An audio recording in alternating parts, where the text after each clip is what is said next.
આ કાયારૂપી મકાન, કાયારૂપી બંગલો એ ક્યારે પડી જશે કોઈને ખબર નથી. સંતોએ આપણને એવી સરળ ભાષામાં કે આ બંગલાનો બાંધનાર કેવો મારા ભાઈ, આ ભાડુતી બંગલો કોણે બનાવ્યો?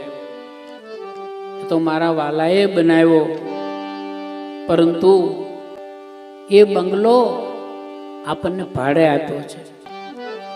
આ બંગલાનો બાંધનારો કેવો મારા ભાઈ, આ કાયાનો ઘડનારો કેવો મારા ભાઈ, ભાડુતી બંગલો કોને રે બનાવ્યો, ભાડુતી બંગલો કોને બનાવ્યો.